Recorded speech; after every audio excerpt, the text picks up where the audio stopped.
Bienvenue à toutes et à tous. Le président Alassane Ouattara a fait hier un réaménagement technique.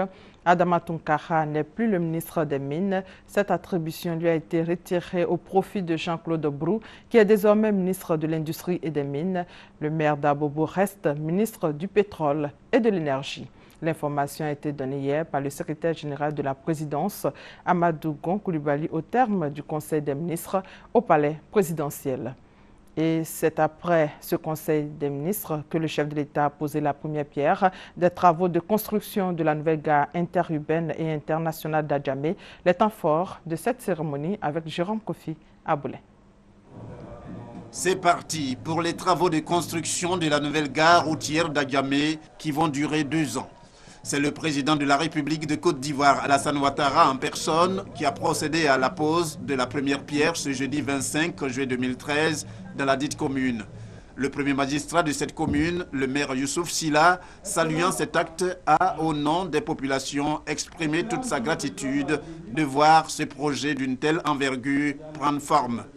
Abondant dans le sens du maire d'Adjamé, le porte-parole des transporteurs, Ibrahima Diaby, s'est dit convaincu que ce cadre de travail digne que constitue cette nouvelle gare va contribuer efficacement à réaliser ce qu'il convient d'appeler le deuxième miracle ivoirien.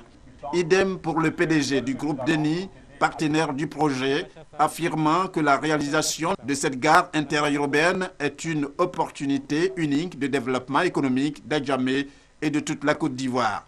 Pour le ministre des Transports, Gaoussou Touré, ce joyau à réaliser fait partie des priorités du gouvernement. L'objectif du gouvernement est de faire de cette gare la plaque tournante du transport de voyageurs en Côte d'Ivoire et en Afrique de l'Ouest. Le défi majeur qui se pose au transport routier est incontestablement l'organisation du secteur.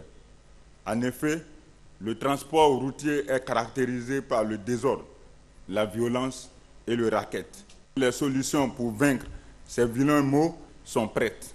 À la suite du ministre des Transports, le président de la République de Côte d'Ivoire, Alassane Ouattara, s'est dit très fier tout en présentant les enjeux de cette nouvelle gare.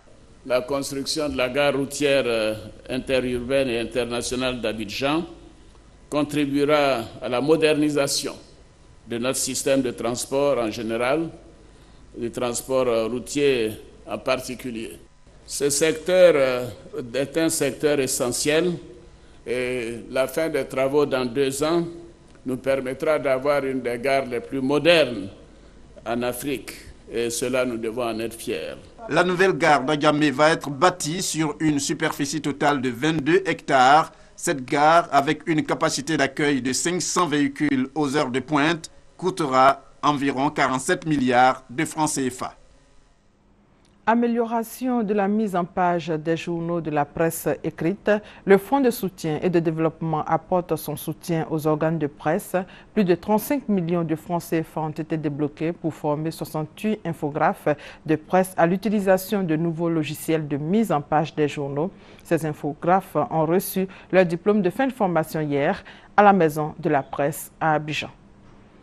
Et hors de nos frontières, le premier tour de la présidentielle au Mali, c'est dans 48 heures, c'est-à-dire ce dimanche. La campagne électorale prend donc fin ce vendredi à minuit. Les autorités notent avec satisfaction un grand engouement des populations si l'on s'en tient au taux de retrait des cartes d'électeurs qui atteint les 85%. L'Égypte sous haute tension à quelques heures de manifestations rivales. D'un côté, le chef de l'armée et ministre de la Défense a appelé à lutter contre le terrorisme. De l'autre, un dirigeant des Frères musulmans a estimé que cette déclaration était un appel à la guerre civile. Jour de deuil national après l'assassinat d'un député de l'opposition de gauche, Mohamed Brahmi, en Tunisie.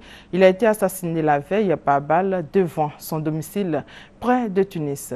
Le bilan s'élève à présent à 80 morts et plus de 140 blessés, dont une vingtaine dans un état critique. L'accident de train survenu mercredi soir à Saint-Jacques-de-Compostelle en Espagne fait l'objet d'une enquête pour définir la cause du drame. La thèse de l'excès de vitesse est privilégiée par les enquêteurs. Le conducteur du train devrait être interrogé ce vendredi par la police espagnole. Et c'est la fin de ce flash. On se retrouve à 13h.